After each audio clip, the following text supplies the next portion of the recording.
say. This that shit to make them all go dummy. Now I got bread, they all want something from me. Showing like pros, man, I told them that it's money. And I own my own bars, just like it's always sunny. Ugh, thought she said something to me. We were never friends, told them I am not your buddy. Now they all call, I got some buzz like honey. Then they My name is Miguel, aka MG, so know me as Jeezy. I'm a father of 5, former restaurant owner, and a professional MMA fighter, and I'm coming from San Francisco, California.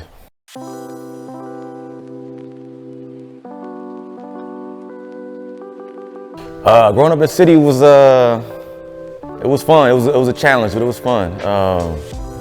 My mom made sure we had everything we needed, you know, and had everything we wanted, but everything we needed.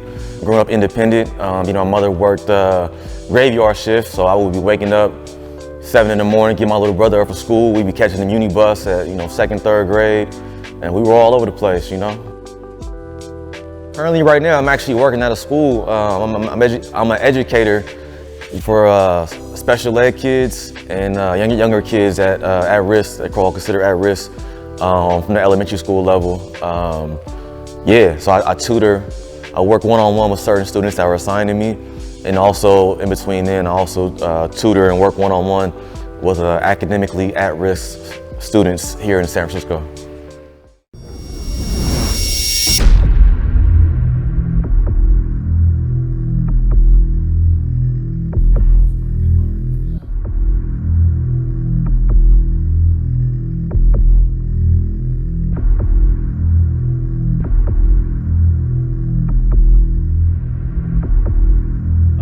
Interestingly enough, I got into MMA being a father.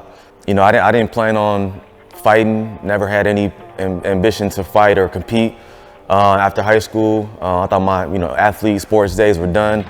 But my oldest son, Matreyu, we ended up getting him into jiu-jitsu when he was 5 years old. And overlapping that, they had an adult Muay Thai class right after the kids class. So after we're getting his things ready, going to doing whatever we were doing, all the adult Muay Thai guys and girls would come in, and I see them warming up and training, and I'm like thinking to myself, I could do that. I could do that. You know, having no formal training, just growing up in the streets fighting, school fighting, I always had hands, So I want to put my ego to the test and see if you can, see if I still had it, and see if I could stand up and bang with these guys that are actually trained. I love my relationship with Zong, aka Sifu. I have the privilege to have him as not only my Sifu coach, manager, but I consider him a friend. I can call him at 12 midnight, he'll pick up. He'll call me sometimes past midnight, I'll pick up. Sometimes we'll just talk for an hour, So it's I feel like it's a mutual respect. I have a way greater respect than he probably does for me, and that's totally understandable. But just everything, his lineage, everything he came from, his whole past, and what he's able to do in San Francisco in the Bay Area martial arts game, very admirable, and I look up to him. My mindset prepping for a fight, my mindset is really just locking in. As like I said, I'm a father of 5, I'm a busy man, I'm a businessman. Also, I know those things can't distract me for what I need to do. I'm signing this contract, I'm making an agreement to go in there on weight, on time, on schedule. I need to be prepared because you can get hurt out there. You can't play MMA, you can't play boxing, you can't play any of these things we call sports. So my mind state is really just setting the schedule to getting my weight down where it needs to be on time, and also just studying my opponent, learning their strengths and weaknesses, and attacking that full on during training camp. My goals in MMA for me is just satisfaction, personal satisfaction, knowing that I did everything I wanted to do in the game, showing respect to the game, and all the true warriors that are looking to make a career out of this, because I knew from the jump I never wanted a career out of this, and I still don't. So for me, these are all personal goals and achievements that I'm doing for myself, something my kids can look back on, showing that, no matter, obstacles you may face, if you can dedicate your time to something, you could do whatever you want to do. And again, I never thought about even competing amateur MMA. Definitely didn't think about competing in professional MMA, and here I am, professional. If you really want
the most adversity I faced had to be in 2023 when my youngest son, Paulo, was diagnosed with HLH, which is a rare blood disease, and he had to be admitted to the hospital. We pretty much lived in the hospital for about 2 months.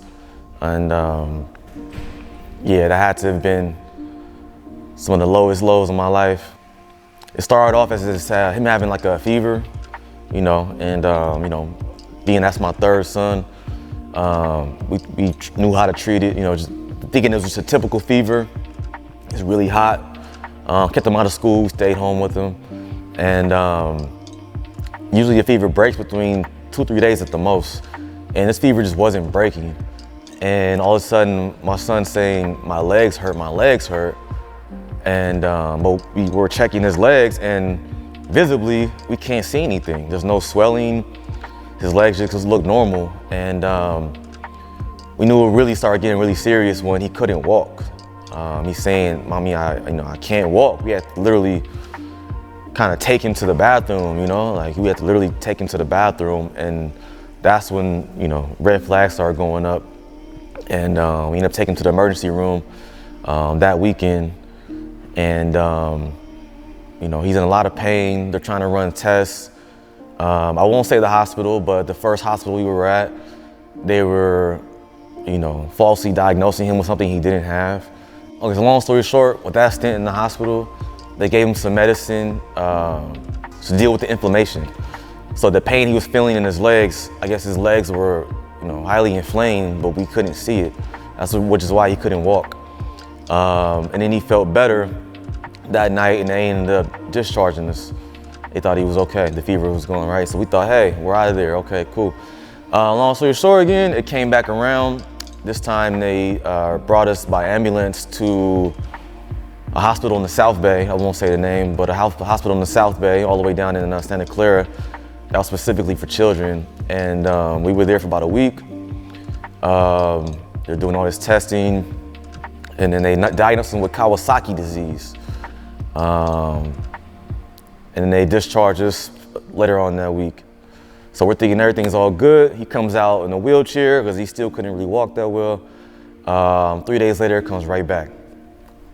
This is when we take him to hospital, I will say, UCSF Children's Hospital here in San Francisco, which is where we should have been in the first place. But 24-hour watch, he's in way more excruciating pain. And when they start doing tests, they figure out his liver is failing and his kidney is failing. And they're very scared. The doctors are scared, so are we, of course, but it was going up to his heart and into his brain. So still unknowing what exactly it was, because I'm glad that they were actually being honest with us and saying, we don't know what this is. They had to run more tests and more tests and more tests. So my son was put under, which he's put to sleep. And woke up with tubes all in his nose, stuff all in his brain, tubes everywhere, and he was put on 24-hour dialysis. So they're trying to clean his blood, they said his white blood cells were eating his red blood cells. I might have that backwards, I'm sorry. I'm getting emotional thinking about it, but his blood cells, I think his red blood cells were eating his white blood cells. So it wasn't fighting the disease, it wasn't fighting it. So they kept him on dialysis. So he had tube all on his neck, just hooked up to machines 24 hours. And he was asleep for the whole weekend. I didn't talk to him or see his eyes for the whole weekend. And eventually they ended up finding out what it was. And it was this thing, a very rare blood disease called HLH. I can't even pronounce the whole name. The name is so long, but look up HLH and it'll pop up. And at least we knew what it was now, and they found a way to treat it. Thankfully, we was in ICU for weeks. Every single morning, we would have a whole team of doctors and nurses right outside our window, writing a game plan for my son every single day. And so I'm very grateful with the UCSF. Shout out my wife for sleeping in the hospital bed next to Paulo every single day. She ain't go home for like 2 months. Showered, slept, washed clothes in that hospital. for 2 months. You know, that was a rough time. But obviously, my son being the real fighter he is, he ended up beating it. And shout out to Paulo, we did that, my boy.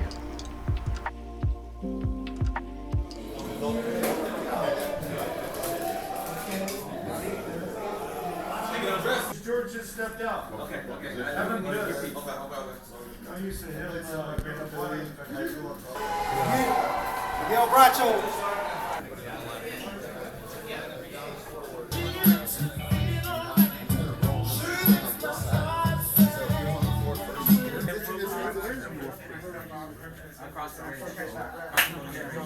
In the North Bay.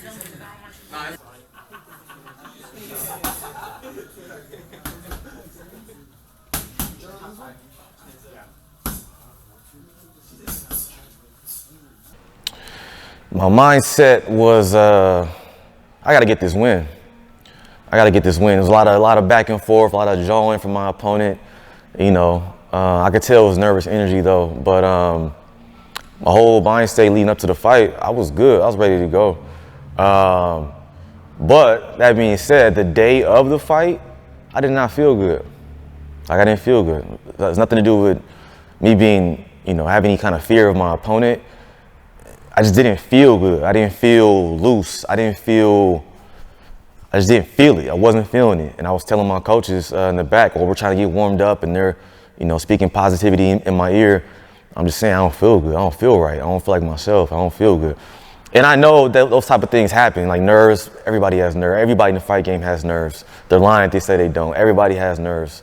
But those nerves were different than any nerves I've felt in the past with other fights. See, I wasn't feeling well. You know, I didn't want to be there. But once my music came on, once I stepped in the cage, I hear the crowd, going crazy for me. And then I hear my name being called. I hear the bell ring. I pull my shorts up, and I know it's time to go. And we made it happen.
Miguel, work on back up.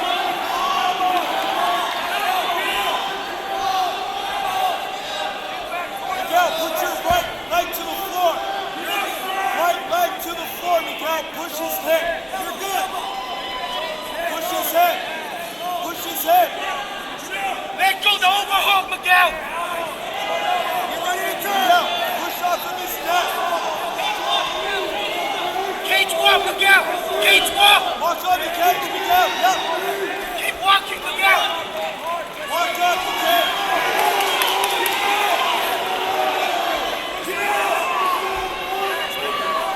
Cage walk, Miguel.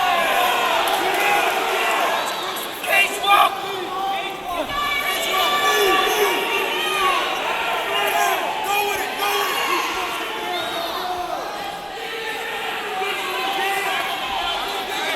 Miguel, don't hold on him. Scramble. Get up, get up. Get up. Work on get back on your knee. On your knee, Miguel.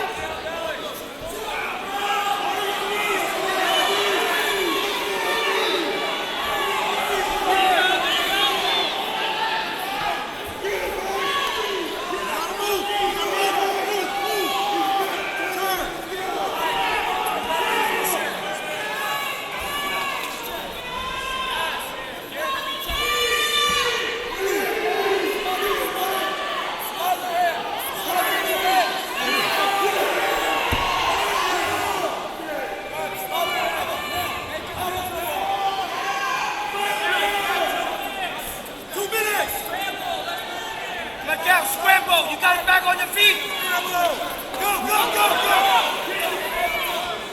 Don't hug him. Miguel, you got to let go of the hand. Miguel, wrap your hands around his leg. Wrap your hands around his leg, Miguel. Yeah. Up.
Pure bliss.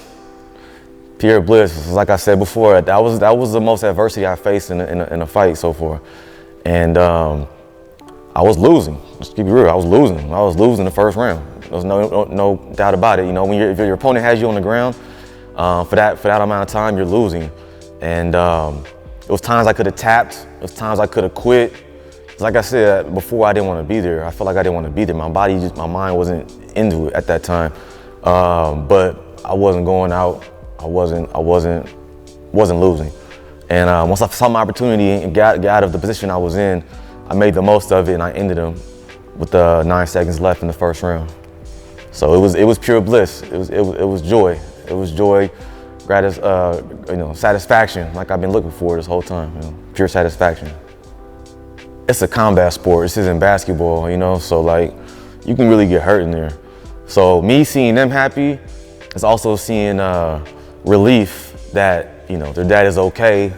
Their dad did the damn thing, and we're gonna celebrate. They know it means Dave and Buster's and whatever they want after, because we partying after. So it's a wonderful feeling, and it's also what keeps me in the game. It keeps me wanting to fight, because it's something you cannot describe. Like there's no other feeling. Like I said in a previous post on my Instagram, I've jumped out of a plane before. I've been skydiving from 14,000 feet. That rush, that adrenaline is different. But winning an MMA fight, being locked in a cage and coming out victorious, it's nothing like it. And I'll probably keep fighting for till my time is over, but it's nothing like it. It's nothing like it. No, I'm having too much fun. I faced some adversity in my last fight. I'm happy I faced that adversity. I needed that. Thank you. I needed that. That being said, I still want to showcase more of my talent standing up. Obviously my opponent knew, that was my strong suit. He didn't want no parts of that. And I still want to have fun in there and showcase the talent I have. I feel like I haven't been able to show that yet. So definitely not. You will see me back in the cage again, 2025, for sure. It's never too late. I got started training at 28, 29 years old, which is really late to be training for a brutal sport like MMA. Like I said before, I didn't plan on competing. Shout out my brother Paradise. I blame him for giving me that bug to want to compete. And he might not even know that, but he did. He gave me that bug, gave me that virus, that itchy feeling that makes you want to get in there and show what you got. So the message I would like to send is it's never too late. Whether you want to compete in MMA or start a new business or any other thing, any other goal, you want to tackle something that you feel like is maybe unattainable or you can't do, you're too old or you're too this, or you might have a disability. No, you get out there and do that. Stop being a punk. You can do what you want to do. Go out there and chase that dream. Go live that goal. Go get and chase that satisfaction that I just felt, that I just got 2 weeks ago. Go be satisfied. That's what I was saying. Go be satisfied with yourself.